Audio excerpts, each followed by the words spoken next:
Chers amis, bonjour, Chodesh Tov, que ce soit un mois de joie, un mois de bonheur, un mois de prospérité et un mois de réussite pour tout le peuple juif, partout où il se trouve, et particulièrement protection pour nos frères et sœurs en Israël, comme le psaume qu'on vient de lire, que Dieu les protège, comme la Torah nous dit, que Dieu protège la terre d'Israël du début de l'année à la fin de l'année, alors qu'à peine une semaine on était avec nos soldats du Pico de Oref, pour leur protéger avec les tefilines, les bougeoirs, comme la Torah nous dit que quand nos soldats mettent les tefilines, c'est la meilleure protection.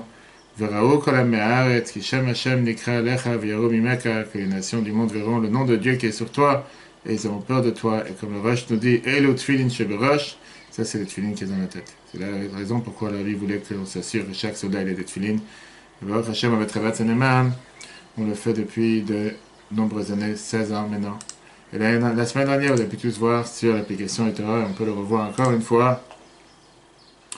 On peut le revoir encore une fois sur l'application et tout le reste. Aujourd'hui, on va parler sur bien sûr la fête de Shavuot. Fête de Shavuot qui se passe, si Dieu veut, dans 6 jours. Comme on l'a dit tout à l'heure, aujourd'hui, c'était le jour où tout le peuple juif se réunit, que Ish Echad Belav Echad. Un seul homme. La Torah ne dit pas Vayachanu, ne dit pas ils ont campé, mais la Torah te dit il a campé. Le fait que la Torah te parle de ça en nom singulier, donc là on apprend que c'est quoi? Que c'est que Ish Echad Belav Echad, comme un seul homme, comme une seule personne, tout le peuple juif était réuni, ils ont mis les divisions et les séparations de côté. Ça c'est ce qui s'est passé aujourd'hui, le Rosh Chodesh Sivan. Mais on va commencer à rentrer dans les détails. Par rapport à ce miracle particulier, parce qu'on va dire tous les 10 commandements si Dieu veut lundi, et en s'assurant que tout le monde soit présent à la synagogue, hommes, femmes, enfants, même nourrissons, puisqu'on sait très bien que c'est grâce aux enfants qu'on a reçu la Torah, puisque nos enfants étaient nos garants. Et on voit quelque chose de bizarre. Quand la Torah nous raconte comment s'est déroulée la réception de la Torah, comment nous avons reçu la Torah, la Torah vient et te dit qu'il y avait Vaidaber Elohim dans la parasha Yitro, Vaidaber Elohim et kol advarim ha'eleh lemor, et Dieu prononça toutes ces paroles en disant. On sait très bien qu'en général, quand on te dit le mot en disant, ça veut dire qu'il y avait comme si une suite, il y avait quelque chose qui suivait par l'arrière. Mais là, on va voir un débat qui est très intéressant dans la Mechilta, un débat qui vient nous dire comment s'est passé exactement le déroulement de la réception de la Torah. Comment on a reçu la Torah? Comment ça s'est passé? En deux mots, est-ce que le peuple juif était en train seulement d'écouter? Est-ce qu'il approuvait ce qu'il était en train de dire? Ou c'était juste Moshe qui parlait? Le peuple juif répétait? On va voir que même si c'est une histoire qui s'est passée à l'époque, ça a un sens pour la vie de chacun d'entre nous et bien sûr un enseignement majeur, puisqu'on sait très bien que la Torah, c'est pas seulement quelque chose qu'on doit lire et on doit apprendre du passé, mais c'est Torah Milachon Torah qui est un enseignement. Et donc c'est sûr que c'est un enseignement pour nous aujourd'hui. En plus, cette année qu'on fête 3333 ans depuis que nous avons reçu la Torah au Mont Sinaï. Et donc, regardons ce que le Mechilta nous dit, qu'en général, quand la Torah te dit les morts, c'est pour répéter aux autres. Sauf qu'on sait très bien que quand on a reçu la Torah, on était tous présents, il n'y avait pas vraiment à qui répéter. Quand la Torah te dit Vaidaber Hashem Moshe les morts, que Moshe, il transmette au peuple juif les paroles que Dieu il a dit. Mais là, on sait que tout le peuple juif était présent. Pas seulement le peuple juif qui était à l'époque, tous les Neshama de toutes les générations étaient présents. Tout le monde était présent quand on a reçu la Torah. Comme ça, c'est écrit dans Pirkei de Rabbi Eliezer, Midrash Rabbah, Midrash Tantruma, le Zohar. On a tous entendu les paroles de la sœur Etadibot, a dit comme nom de Dieu. Alors à qui il fallait répéter? Pourquoi tu me dis Vaidaber Elohim et kol advarim ha'eleh lemor? Voici les paroles que Dieu a prononcées pour les dire, pour les répéter. Les répéter à qui? C'est pour ça que le Mechilta vient et te dit qu'ici, il faut changer l'explication de les morts. On ne parle pas ici vraiment d'une explication comme quoi il fallait répéter à des autres, mais plutôt on est en train de nous parler de quoi? On est en train de nous parler de le peuple juif, qui veut dire que sur chaque parole que Moshe a dit, quand il a parlé les 10 commandements, le peuple juif est venu et il a dit oui, je suis d'accord, on va le faire. En deux mots, c'est comme si on annonce une phrase, on voit ça régulièrement avec l'armée. La semaine dernière, comme j'ai dit tout à l'heure, on était avec les soldats, on voit ça avec l'armée quand des fois le commandant il dit, je sais pas, garde à vue, oui commandant, oui, chaque fois quelqu'un répète telle et telle phrase, et donc c'est exactement la même chose que la Torah te dit. Moshe est en train de dire les paroles de la Torah au peuple juif, et à chaque phrase qu'il est en train de dire, le peuple juif dit oui, on va le faire. Maintenant, sur ça même, comme on sait très bien que dans le peuple juif, il n'y a jamais quelque chose sur lequel tout le monde est d'accord, le Mechilta a été dit, il y a deux avis. Comment le peuple juif répétait, comment le peuple juif est en train d'interacter, si on peut dire, avec les paroles de ce qui se passait. Très riche. Rabbi Ishmael, il vient et te dit, regarde le Mechilta, Rabbi Ishmael dit, il disait et répondait en écho, oui après une injonction et non après un interdit. Bien Rabbi Akiva, Rabbi Akiva te dit non, il disait oui après une injonction et oui après un interdit. Ce qui veut dire, comme tu as un débat ici par rapport à qu'est-ce qu'il fallait faire, quand on sait très bien qu'il y avait des mitzvot positives et des mitzvot négatives, va faire fête Shabbat par exemple, Zachor et Yom HaShabbat le Kadosh, souvenez-vous de la fête de Shabbat, du jour de Shabbat. Sur ça, le peuple juif a répondu sans discuter, oui, oui chef, on va le faire. Quand Dieu il a dit les 10 commandements, n'allez pas voler, pas commettre adultère, non, on ne va pas le faire. On ne va pas commettre adultère. Ça, c'est la logique, Rabbi Ishmael. Bien, Rabbi Akiva a été dit non, c'est pas comme ça que ça se passait. Rabbi Akiva a été dit que chaque phrase, que ça soit positive ou négative, sur les deux, répondait oui. En deux mots, quand il disait fête le jour de Shabbat, par exemple, on disait oui, chef, on va le faire. Quand il disait n'allez pas voler, n'allez pas commettre l'adultère, oui, on va le faire. D'accord? Ça veut dire c'est quelque chose qui est apparemment contradictoire. D'accord? Maintenant, entre nous parlant, parce qu'aujourd'hui on rigole. Oui, on ne va pas le faire. Donc c'est non, on ne va pas le faire. C'est pas non, on va pas faire ce que tu m'as dit. Non, ça dit oui, on est d'accord qu'on ne va pas le faire. La logique, elle est. C'est le même sens. C'est le même sens. La logique, elle est en général quand tu parles. Comment tu parles? Quand quelqu'un te dit, je te demande de faire telle chose, tu dis oui, chef. Je te demande de ne pas faire telle chose. Tu peux dire oui, je ne vais pas le faire, ou bien non. Non, c'est-à-dire je ne vais pas faire ce que tu me demandes. D'accord? L'ami te demande la question, écoute ma chère amie. Il y a des moments dans la vie où il faut arrêter de débattre pour débattre. C'est quoi cette dispute? C'est quoi cette discussion qui est entre Rabbi Ishmael et Rabbi Akiva? Quelle différence si la réponse était négative ou positive? Quelle réponse si on aurait dit non, on ne va pas transgresser, ou oui, qu'on va faire ce que tu m'as demandé? Apparemment, comme tu dis, c'est la même réponse. D'accord? Pour ça, hein, il faut rentrer dans un autre détail, et un autre débat qu'on va voir qui s'est passé exactement lors de la fête de Shavuot, avec Matan Torah, encore une fois, dans la parasha Yitro, chapitre 20, verset 15, la Torah a dit une phrase bizarre qui apparemment, quand on la lit, on ne réfléchit pas un instant, mais quand tu réfléchis, tu te dis, il y a quelque chose qui n'est pas clair. V'chol ha'am ro'im et hakolot, tout le peuple vit les sons des tonnerres, et ses feux v'etalapidim, on sait très bien de le tonnerre, les éclairs qui s'est passé. Vayar ha'am vayanou, la Torah nous dit, et à ce moment-là, qu'est-ce qui se passe? Ils tremblèrent, vayamdou merachok, et ils s'éteignent à distance. Ça veut dire que si tu réfléchis, la Torah elle te dit, ils ont vu les sons et les torches. Qu'est-ce que ça veut dire, ils ont vu les sons? En règle générale, les sons, c'est quelque chose qu'on entend, c'est pas quelque chose qu'on voit. Qu'est-ce que ça veut dire, ils ont vu? Vient Rabbi Ishmael, encore une fois, le même débat entre ces deux protagonistes, Rabbi Ishmael et Rabbi Akiva. Vient la Mechilta, te dit comme ça. Rabbi Ishmael te dit, il voyait ce qui est visible et entendait ce qui est audible. Ok, jusqu'à là, on va dire, c'est la norme. Viens, notre cher ami Rabbi Akiva, et lui, il te dit, non, il voyait ce qui était audible et entendait ce qui était visible. En deux mots, tu as l'hôpital psychiatrique à 800 mètres. Apparemment, après Rabbi Akiva, c'était quelque chose qui était hors norme, quelque chose qui n'était pas normal. Ça n'a pas de sens. Qu'est-ce que ça veut dire? Ils voyaient ce qui était audible et ils entendaient ce qui est visible. C'est quelque chose qui n'est pas clair. Mais l'habit te prend ça sur un autre angle. Pourquoi l'habit te prend ça sur un autre angle? Un angle qui dérange. Parce qu'on sait très bien, il y a une règle dans la halakha, il y a une règle en général qu'on voit régulièrement, comme quoi Dieu ne fait pas un miracle en vain. Lo avad kuchabrichu nisa le magana, Dieu ne fait pas un miracle en vain. Puisque Dieu ne fait pas un miracle en vain, automatiquement il y a quelque chose qui dérange ici. On est bien obligé de dire que ce miracle, de voir ce qui est audible et d'entendre ce qui est visible, c'était pas quelque chose en plus de Matan Torah, d'après Rabbi Akiva. Parce que si c'était quelque chose qui était pour la galerie, pour dire voilà qu'on a fait quelque chose d'en norme, ça veut dire que tu as fait un miracle en vain. Mais ça faisait partie du don de la Torah. Le don de la Torah était fait pour élever le peuple juif à une situation particulière. Et pour ça que d'après Rabbi Akiva, on est arrivé à un stade où on était capable de voir ce qui est audible et d'entendre ce qui est visible. Maintenant, comme on l'a dit tout à l'heure, c'est pas pour rien qu'on ramène ces deux différences, ces deux discussions qu'il y a entre Rabbi Ishmael et Rabbi Akiva. Parce que d'après ça, on va comprendre pourquoi ils débattent tout à l'heure. Le premier débat qu'on a vu qu'il y a eu entre eux, entre est-ce qu'ils répondaient oui sur les deux ou répondaient oui et non. D'accord? Puisqu'on voit que c'est des débats qu'il y a entre les deux. Pour le même sujet, le sujet des Matan Torah, on doit dire, comme on dit dans la Gemara en général, que une discussion fait partie de leur discussion. Deux mots, les deux, ils sont connectés. Il y a un lien entre les deux. Regarde d'abord dans le texte. Forcément, le fait que l'on voit qui est audible en tant ce qui est visible ne fut pas un miracle se surajoutant au don de la Torah, hein, car cela aurait été un miracle inutile, mais plutôt une partie intégrante de l'événement du don de la Torah. Ainsi, d'après Rabbi Akiva, l'une des conséquences de cette immense élévation fut en l'occurrence la possibilité de voir ce que l'on entend et d'entendre ce que l'on voit. Alors, comprendre de quoi on parle. Exactement. C'est quoi ce lien qu'il y a entre les deux?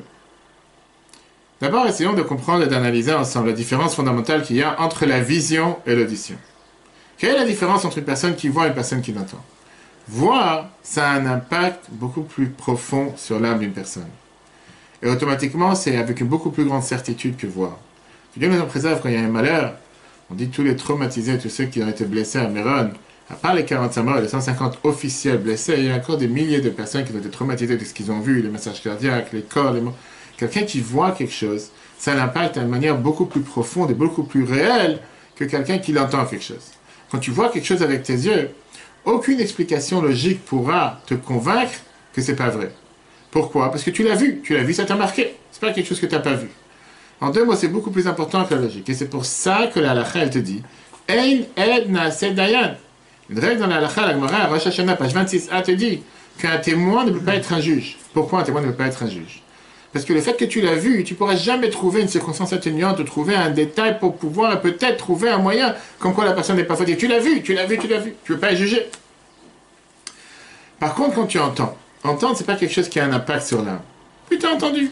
Tu t'entends des voix, tu as entendu des sons. C'est quelque chose qui n'est pas forcément gravé dans la personne. Surtout, tu as deux manières d'entendre. Quelqu'un peut entendre avec une telle connotation, avec une telle intonation aussi. La manière comment tu dis les choses. Tu peux dire ça de manière énervée, tu peux dire ça de manière calme, tu peux dire ça avec une chanson, tu peux dire ça sans chanson. Et c'est surtout le fait que entendre quelque chose, c'est quelque chose qui est beaucoup plus dans la logique, dans le cerveau, mais il n'y a pas une telle certitude. Parce que toi, tu as entendu d'une personne, et l'autre personne va entendre d'une autre personne. On peut entendre les choses de manière différente. On voit aujourd'hui comment les médias dans le monde sont en train de parler de ce qui se passe en Israël.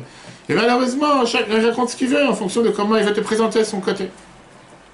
Ça, c'est la différence numéro 1 entre entendre et voir. Deuxième différence qu'il y a entre entendre et voir. Voir, tu peux voir le matériel. En deux mots, voir, tu ne peux pas voir quelque chose de spirituel. Entendre, tu ne peux pas entendre quelque chose de matériel. L'audition, c'est quelque chose de spirituel. Alors que la vision, c'est quelque chose de matériel. Tu ne peux pas voir du spirituel et tu ne peux pas entendre du matériel. Entendre, c'est partie de quelque chose de spirituel. Tu ne peux pas attraper ce que tu entends. Tu entends des voix, tu entends du son. C'est spirituel, c'est pas matériel. Ces deux différences dépendent l'un de l'autre quand tu parles de voir et entendre. Pourquoi ça dépend de l'un de l'autre? La personne, l'humain, c'est une existence matérielle. Et donc c'est naturel que tu puisses capter, comprendre quelque chose de matériel. Par la vision.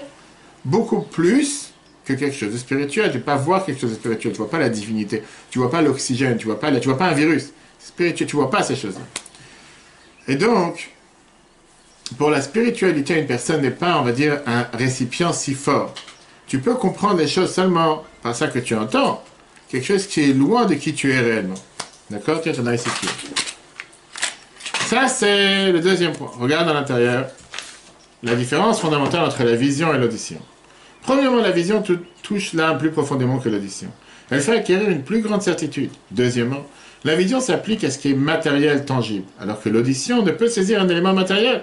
La voix est spirituelle par rapport à ce que l'on touche et à fortiori le raisonnement intellectuel. Ces deux différences sont liées. L'homme a une existence physique. Il saisit donc mieux le matériel que le spirituel. C'est pour ça que la Gemara Rosh Hashanah 26a nous dit un témoin ne peut devenir juge. Maintenant qu'on a compris cette différence qu'il y a entre les deux, on va voir le débat qu'on vient de voir entre Rabbi Ishmael et Rabbi Akiva qu'il y avait lors de Matan Torah quand on a reçu le don de la Torah. On a vu qu'il te disait Roim et anishma veshamim et anire. Qu'il pouvait voir ce qui était audible et qu'il pouvait entendre ce qui était visible. Quelque chose que tu peux entendre, quelque chose qui est audible, quelque chose qui est visible, c'est quelque chose qui est visible, c'est seulement quelque chose qui est visible, c'est seulement, comment on appelle ça, c'est seulement quelque chose qui est audible, tu peux seulement l'attraper par l'entente. La divinité, qui est spirituelle, à l'époque, au moment du don de la Torah, le peuple juif a pu le voir. Ils ont vu la divinité. Ce qu'on va voir comme Mashiach va venir. Ça veut dire que ce qu'on aurait pu voir des choses matérielles, en règle générale, on le voit matériellement. Là, ils l'ont entendu comme quelque chose qu'on peut entendre ou comprendre seulement. C'était un miracle, on va dire, qui s'est inversé. Ce miracle qui s'est passé dans le monde de la Torah, qu'on a pu voir les choses audibles, c'était pas quelque chose qui était en plus du don de la Torah. Ça faisait partie intégrale du don de la Torah. Puisqu'on a eu à ce moment-là une révélation divine, de la divinité, de manière sans limite. La Torah nous dit, Anochi Hashem Elokecha, je suis Dieu ton Dieu. On a été capable de pouvoir capter, de pouvoir comprendre la divinité de manière tangible, réelle. On pouvait voir ce que normal on peut entendre. Et donc, pour eux, ils ont, si on peut dire, ils se sont déconnectés du matériel du monde. Le matériel, c'était quelque chose qu'ils ont pu seulement entendre, pas voir. Ce qui est devenu, en deux mots, ils ont pris un rôle inverse. Comme on voit la différence qu'il y a, la grande question que l'on donne à la Chassidoute en général, puisque Dieu il est unique sur terre, et il n'y a pas une autre existence à part Dieu. Alors peut-être que toute la vision du monde, c'est juste une imagination, c'est pas quelque chose de réel. Et la réponse que la Chassidoute, elle te dit que non. Le fait que la Torah, elle te dit Bereshit bara Elohim, Dieu il a créé le monde, ça même, ça donne une existence au monde. La Torah, elle veut que le monde soit une existence réelle parce que Dieu a donné la possibilité au monde d'exister. Pour comprendre ça, on va aller d'abord dans le texte, dans le 4. L'innovation de la capacité à voir ce qui s'entend. Au don de la Torah, les choses qui ne sont saisies d'ordinaire que par l'audition, la divinité et la spiritualité, furent saisies par les enfants d'Israël avec la même certitude et tangibilité que la vision. À l'opposé, les choses matérielles qui d'ordinaire sont visibles furent uniquement entendues par eux comme s'ils ne l'avaient seulement entendu ou compris intellectuellement. Ce miracle était partie intégrante du don de la Torah, du fait que les enfants d'Israël percurent alors l'essence de Dieu, je suis l'Éternel ton Dieu. Et comme on l'a dit, le fameux débat qu'il y a sur le Mamarim, c'est 1636, Dieu est un, d'une unité parfaite, il n'est rien d'autre que lui. Pourquoi n'envisageait-il donc pas que le monde ne soit qu'un mirage? En effet, l'une des preuves que le monde existe réellement est du fait que la Torah de vérité est non, ce commencement Dieu créa, et le fait que Dieu a décidé que le monde doit exister, c'est pour ça que le monde existe de cette manière. Maintenant, par ça on va comprendre, si tu veux, la différence entre la vie de Rabbi Ishmael et Rabbi Akiva. Quel est l'avantage d'abord? Qu'est-ce que tu cherches par ça que Dieu a dû faire un tel miracle? Qu'on puisse entendre ce qui est visible et voir ce qui est audible. On l'a dit tout à l'heure, apparemment c'est comme un miracle qui est en vain. On n'a pas besoin d'un miracle pareil. Tu aurais pu très bien recevoir la Torah sans ça. Mais avant d'expliquer la vie de Rabbi Akiva, comprenons la vie de Rabbi Ishmael. Rabbi Ishmael te dit quoi? Que la particularité de Matan Torah, c'est que on a pu voir ce qui était visible et entendre ce qui est audible. Rien de spécial. J'ai dit, c'est la norme, c'est ce qui se passe tous les jours. Alors d'abord, il faut comprendre qu'est-ce qui s'est passé lors du don de la Torah. On a parlé ça longuement dans le cours de lundi soir, on va parler aussi dans le cours de 14h aujourd'hui. Que la séparation entre le matériel et le spirituel, les mondes d'en haut et les mondes d'en bas, est tombée. Jusqu'en 2448, il n'y avait aucun lien entre le matériel et le spirituel. La nouveauté première, la révolution planétaire qui s'est passée il y a 3333 ans, c'était justement le fait que jusqu'à présent, il n'y avait aucun lien entre le matériel et le spirituel. Et qu'à partir du don de la Torah, tout d'un coup, il y a eu ce lien qui a fait que quoi? Que Dieu il a dit, va Yered Hashem ala Sinaï, les mondes d'en haut descendent dans le monde d'en bas. Moi je descends sur le mont Sinaï, c'est moi qui va descendre. Cette divinité va descendre dans le monde, va pénétrer dans les choses matérielles, dans les choses terrestres, dans les choses naturelles, où jusqu'à présent on ne ressentait pas du tout la divinité. C'est comment là? Il n'y avait pas de religieux ou il y avait au contraire? Il y avait, on t'a dit que Yaakov avait, nous on va voir dans le cours de 14h, si tu veux, Yaakov mettait les tuiles avec des morceaux de bois, il les jetait par terre. Il n'y avait aucune doucha, il n'y avait pas de sainteté dans le matériel. Exactement, le matériel n'avait aucune sainteté, il n'y avait absolument aucun contact entre les deux. La nouveauté de Matan Torah, c'est pour ça que Rabbi Ishmael, il vient et te dit que le peuple juif était soumis aux lois de la nature. Et c'est pour ça que, puisqu'on était soumis aux lois de la nature, on pouvait voir ce qui est visible, on pouvait entendre ce qui est audible. Matan Torah a existé d'une manière que, oui, on a entendu les voix, ce qui est tout à fait normal, et on a vu ce qui est visible, il n'y avait rien d'hors norme. Ça, c'est la raison pourquoi, d'après Rabbi Ishmael, qui te dit que c'était quelque chose de normal, c'était... Tout le monde est resté tel qu'il était, le monde n'a pas disparu. Le monde ne s'est pas transformé. Mais en restant stylé, la divinité a pénétré à l'intérieur. Sans changer quoi que ce soit. C'est pas que le monde a dû s'effacer, s'annuler. Parce que si c'est comme ça, ça veut dire que ça veut dire qu'il y a une contradiction entre le recevoir la Torah et le monde. Si le monde ne peut pas exister en cohabitation avec la Torah, en partenariat normal, ça veut dire qu'il y a quelque chose qui ne va pas entre les deux. Rabbi Ishmael te dit non, c'était parfaitement de cette manière que ça devait se passer, c'est pour ça que ça s'est passé de cette manière-là. L'apport du don de la Torah est le fait que Dieu descendit sur le mont Sinaï, que la divinité se révéla ici-bas. Dans un monde qui ne s'est pas départi de ses limites naturelles, dont lequel on perçoit à travers la Torah celui qui la donne. Oh, En conséquence, l'approche de Rabbi Shmuel est que l'apport de l'élévation des enfants d'Israël s'exprima justement par le fait qu'ils restèrent soumis aux limites du monde.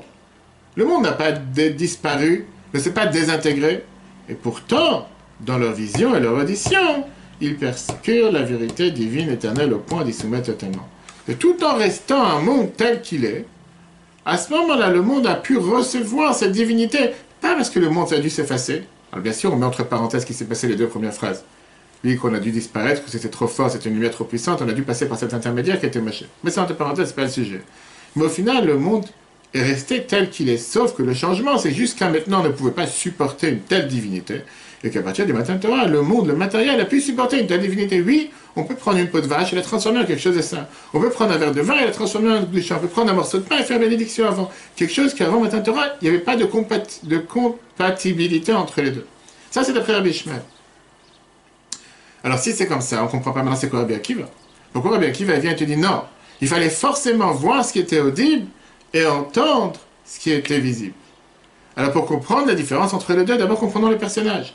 Rabbi Shmuel était un grand prêtre, Kohen Gadol. C'est quoi un grand prêtre? Un grand prêtre, c'est pas un ange. On a vu ça il y a quelques semaines dans les cours qu'il devait spécialement être dans les morts. Pour voir sur l'application des Torah, il devait être marié. Et il devait être marié, il devait avoir des enfants. Rabbi Shmuel était un prêtre que dans sa nature, naturellement, il était saint pour Dieu. C'est pas un ange, c'était un être humain en chair et en os. Ça veut dire que oui, il était parmi le travail des tzadikim, il devait servir Dieu comme un tzadik, mais il était capable de faire descendre la divinité sur terre, comme le monde, il est dans le monde ici-bas, en étant marié, en ayant des enfants. C'est pas quelqu'un qui devait se déconnecter du matériel, comme malheureusement, ou comme il se passe dans les autres religions, que pour pouvoir se rapprocher du divin, tu dois totalement te déconnecter du matériel. Ça, c'est Rabbi Shmuel. Rabbi Shmuel était à un niveau très élevé. Tout en étant à un niveau très élevé, il fait descendre la divinité et la sainteté dans un monde ici-bas. Par contre, Rabbi Akiva, c'est le contraire. Rabbi Akiva, c'était pas un tzaddik de naissance. Rabbi Akiva, c'était un fils de converti. Rabbi Akiva, son père, c'était un converti. Rabbi Akiva lui-même, il a commencé à apprendre la Torah seulement quand il avait 40 ans. Et c'est pour ça que Rabbi Akiva, son mouvement, c'était, si on peut dire, représente le mouvement de la tchouva. Quelqu'un qui essayait à chaque fois de sortir du monde, de s'extraire du monde. Dans sa vision des choses, le monde, il est contre la divinité. Le monde ne peut pas supporter la divinité. Le monde ne peut pas supporter la sainteté. Le monde et la sainteté sont contraires l'un à l'autre. Et d'ailleurs, l'Agmara Brachot 61b nous raconte comme quoi Rabbi Akiva, toute sa vie, il voulait faire Messirut Nefesh et il voulait donner son vie pour Dieu. C'est malheureusement ce qui s'est passé, qu'on a dû, il est mort. C'est pour ça que les Romains, ils ont dû arracher sa peau avec des brosses en fer. Pourquoi? Parce que Rabbi Akiva, toute sa vie, il se disait, ma taille, avol, il a dit, va Kaimen, à quand est-ce que je vais pouvoir donner ma vie pour Dieu? C'est pas le but qui est attendu de chacun d'entre nous, mais ça c'était Rabbi Akiva. C'est pour ça que Rabbi Akiva, pour lui, le miracle du don de la Torah, c'était pas que le monde il est resté tel qu'il est, non! Les êtres humains se sont transformés en anges, si on peut dire, du fait qu'on était capable de voir ce qui est audible et d'entendre ce qui est visible. Dans le 6, la divergence entre Rabbi Shmuel et Rabbi Akiva. Rabbi Shmuel était un Kohen Gadol. Or le Kohen, de manière naturelle, consacré pour son Dieu. De ce fait, il pense que le sommet d'élévation est la révélation de la divinité dans le monde, au sein de ses limites, pas en effaçant le monde. Du fait, tel est le service divin structuré des justes. Rabbi Akiva, par contre, accédait au service divin de la tchouva. Il était descendant de convertis, il commençait à étudier la Torah à l'âge de 40 ans. Il considère donc que le summum de l'élévation est le fait de se libérer de toutes les limites du monde. Tout à fait le contraire, il n'y a aucun contact entre les deux. Alors, est-ce que maintenant c'est l'approche qu'on va tout de suite avoir? On va tout de suite voir. Ça même, on va le comprendre avec la différence qu'il y a dans les mitzvot. Comment on doit faire les mitzvot? Comment un juif doit pratiquer une mitzvah? On voit ça régulièrement dans les cours de Tanya aujourd'hui, parce que c'est la veille de Shavuot. Est-ce que je vais faire les mitzvot parce que c'est un ordre de Dieu? Dieu m'a demandé de le faire pour ça, je le fais. Et on sait très bien ce qu'on a vu dans Tanya chapitre 41, il n'y a pas longtemps, on peut revoir dans l'application de Torah, qu'on doit avoir deux kavanot, deux pensées quand on fait une mitzvah. La pensée générale de faire la volonté de Dieu, et après la pensée qui est générée par cette mitzvah. On a vu tous les chapitres avec les Shem, Yichud, Kuchab, Rechuk, que quand je fais une mitzvah, c'est cette mitzvah que je veux faire, etc., etc.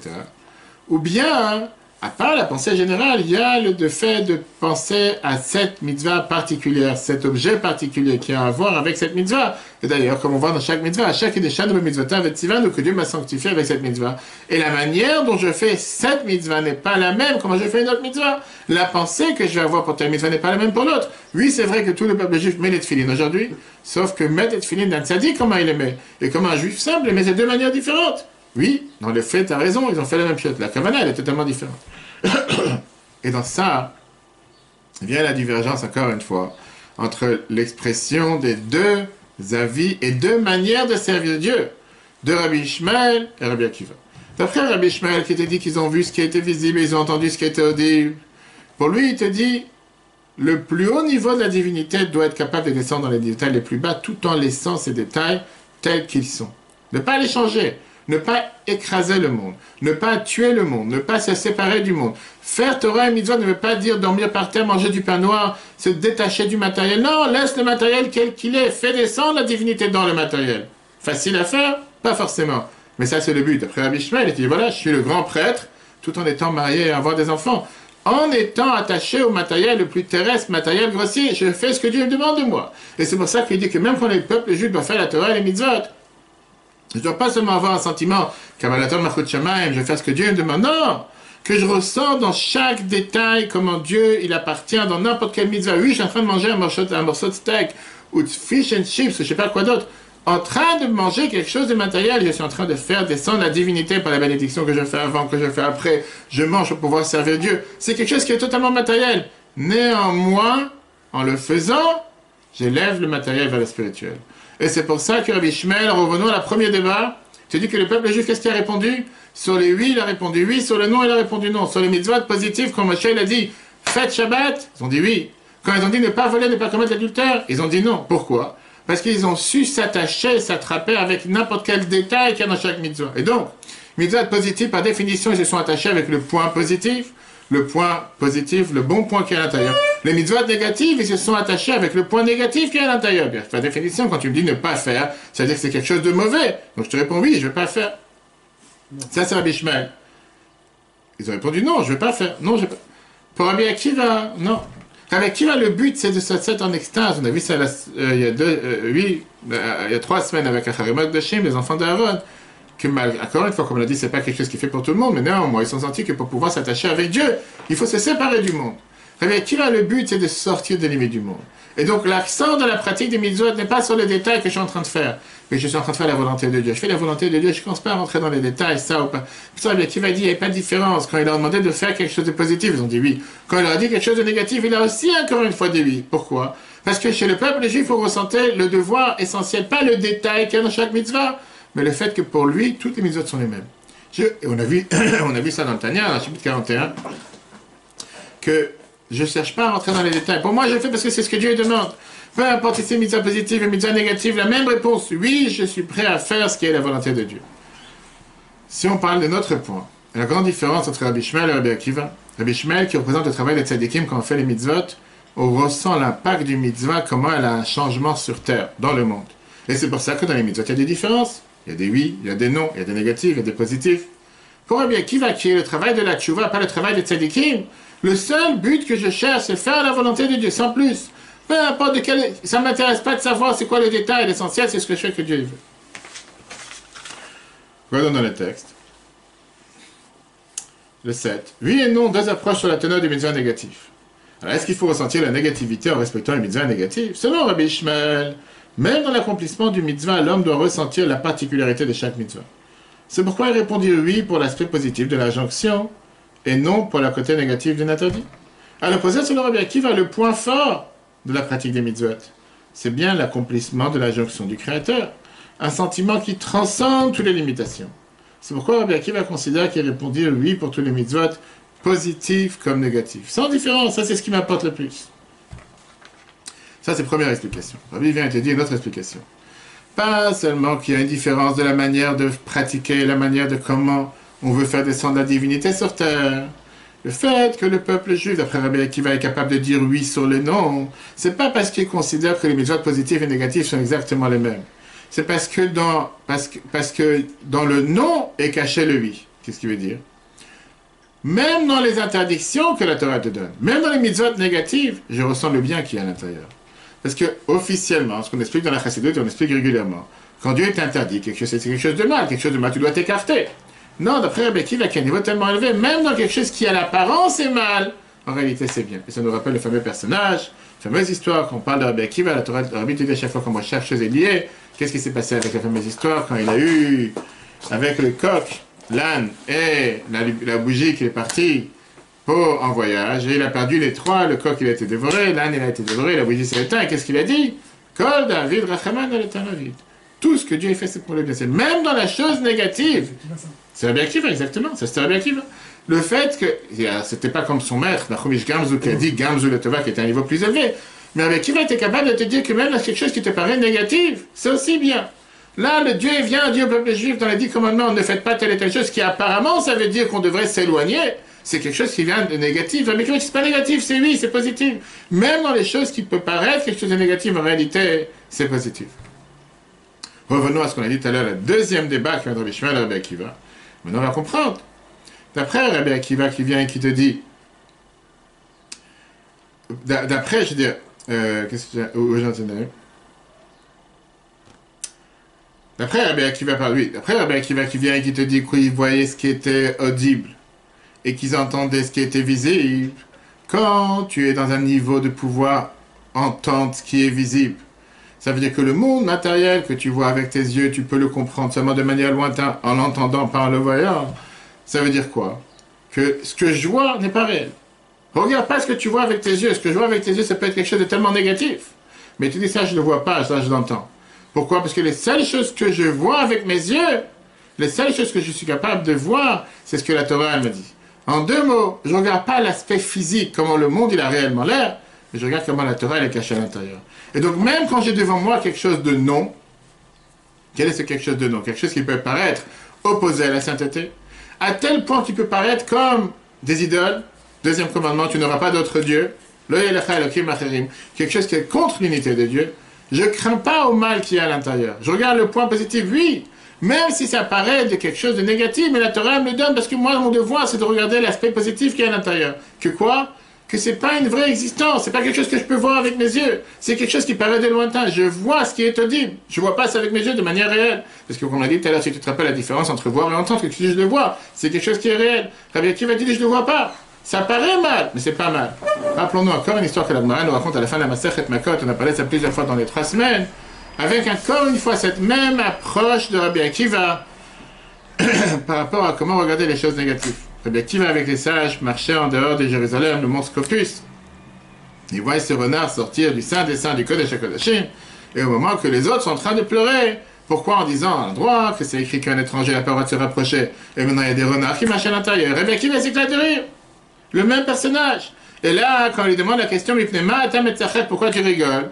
Il leur dit, puisque j'ai vu que la première moitié de la prophétie de Uriah s'est accomplie avec la destruction de Jérusalem et le temple, ça veut dire que maintenant j'ai l'espoir, j'ai le bitachon, que la prophétie de Zacharie va s'accomplir, parce que le temple va se reconstruire, que les anciens, des vieilles et des vieux vont danser dans les rues de Jérusalem.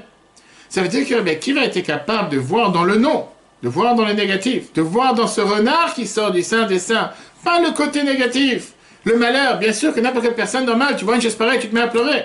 Non, avec qui va voyer le oui, pas le non. Qu'est-ce qu'il voyait le oui? Ça, c'est la meilleure preuve que la prophétie de Zacharie va s'accomplir. Encore une fois, c'est un niveau de Rabbi Akiva, mais c'est ce qu'il attend de chacun d'entre nous. Le 8. Selon la vision de Rabbi Akiva, même les éléments négatifs sont positifs. Selon Rabbi Akiva, même dans les interdictions, les enfants d'Israël ne voyaient et ne ressentaient que le oui, le bien et la sainteté, s'exprimant lorsque ces interdictions sont respectées. En effet, lorsqu'un homme écoute ce qu'il voit, qu'il arrive à un stade où la matière du monde lui était insignifiante, parce qu'il ne la considère pas comme quelque chose qu'il a vraiment vu, et qu'il entend et comprend son existence uniquement par les preuves que la Torah lui en donne, un tel homme ne verra en chaque chose que le contenu profond lié à la Torah et à mitzvot. C'est deux manières d'agir. Rabbi te dit, c'est deux façons de voir les choses. Rabbi Shmuel et Rabbi Akiva. Rabbi Shmuel qui représente le travail des tzadikim. Et Rabbi Akiva qui représente le travail de Baal Tshuva, de ceux qui font Tshuva. C'est, si on peut dire, seulement pour quelqu'un qui est déjà en plein travail, en plein service de Dieu. Mais pour un enfant de 5 ans, même si c'est quelqu'un qui est un adulte, mais qui vient de commencer à servir Dieu. Et surtout, quand tu veux éduquer une autre personne.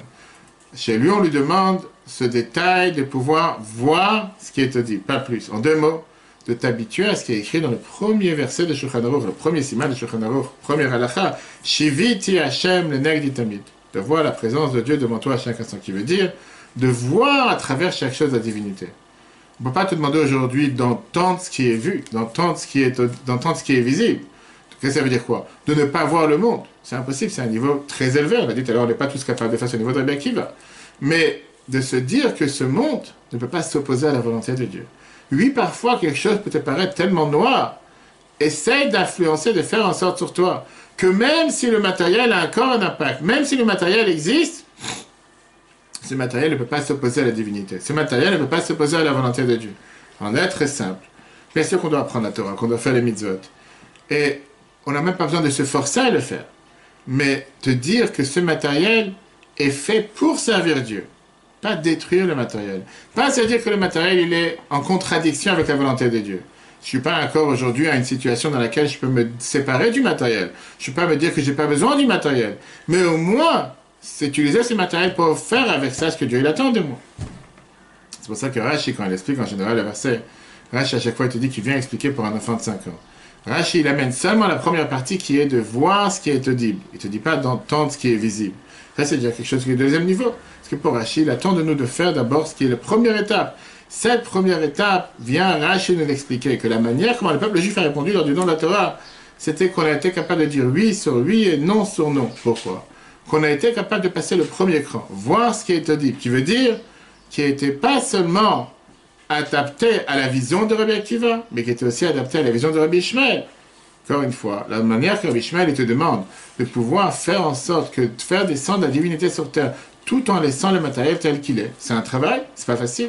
Malheureusement, tu as beaucoup de gens qui sont en contact avec les choses matérielles et qui oublient que si c'est matériel, on ne peut pas faire entrer de la divinité à l'intérieur. Tu vois des gens qui te disent, monsieur le rabbin, on ne peut pas mélanger la synagogue et le bureau. Moi, je fais la religion à la synagogue, pas au bureau. Je ne peux pas mélanger le Dieu avec ce que je mange dans mon assiette. D'après Rabbi Ishmael, le niveau le plus élevé, c'est d'entendre ce qui est audible, qui veut dire quoi? Faire descendre et faire pénétrer la divinité dans les choses les plus matérielles, les plus terrestres. Ça aussi, c'est un travail. Pas moi, c'est quelque chose de facile. Puisque, à la rigueur, pour beaucoup de personnes, c'est quelque chose qui est contradictoire. Je ne peux pas et être dans le matériel et faire ce que Dieu demande de moi. Et être dans la voiture et faire un psaume. Et être au bureau et avoir une heure d'étude de Torah. Ça ne marche pas. C'est pas... Viens, Bishmael, je dis oui, tu dois le faire. Parce que tu dois arriver à comprendre que le matériel n'est pas contre le spirituel. Bien au contraire. Mais comme on l'a dit tout à l'heure, par rapport à Rabbi Ishmael, c'est le travail des tzadikim. Alors oui, c'est vrai que la mère Koulam tzadikim, on est tous des tzadikim, mais néanmoins, à vouloir atteindre, arriver à cet objectif, se dire que même si aujourd'hui je ne suis pas capable de pouvoir faire la deuxième moitié, qui est arriver à un niveau d'entendre ce qui est audible, de voir ce qui est visible, comme si le monde n'est pas du tout existant, le matériel il est là, mais en vérité c'est un morceau du divin, tout en restant matériel. Pour l'instant, je peux passer d'abord le premier cap, qui est de voir ce qui est audible, qui veut dire que même si c'est la spiritualité, ce qui est audible, je ne vois pas, de voir à travers le matériel que c'est en vérité ce que Dieu il attend de moi pour l'élever vers la sainteté. De ne pas penser que c'est une contradiction. Qu'est-ce qu'on apprend de tout ça, concrètement pour la vie de chacun d'entre nous? C'est facile à dire de voir la divinité à travers les choses matérielles. Oui. La réalité, c'est que quand on voit les choses matérielles, parfois le monde il a l'air noir, le monde il a l'air obscur, on ne comprend pas ce qui se passe. Et on a beaucoup de questions. C'est le cours qu'on a vu hier sur essayer de comprendre la tragédie de Méron avec les lettres du Rabbi, etc.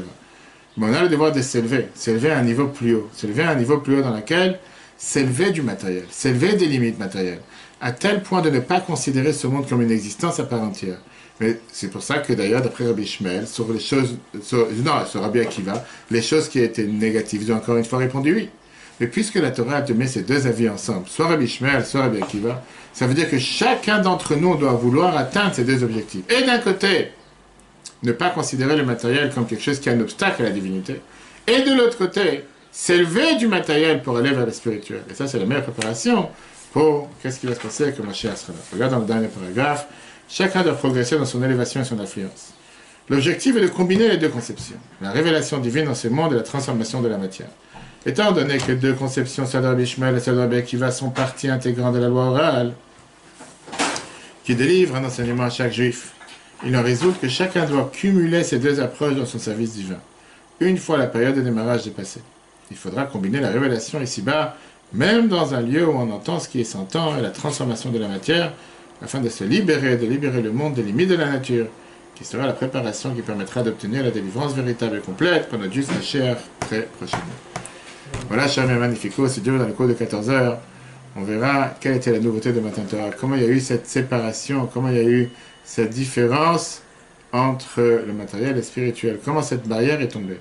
Cette barrière qui est tombée il y a 3333 ans, qui a fait cette révolution planétaire. Pourquoi c'était tellement primordial pour recevoir la Torah? Pourquoi on n'aurait pas pu recevoir la Torah sans faire tomber cette barrière? Qu'est-ce qui serait passé si on recevait la Torah. Et ça aurait continué comme c'était avant.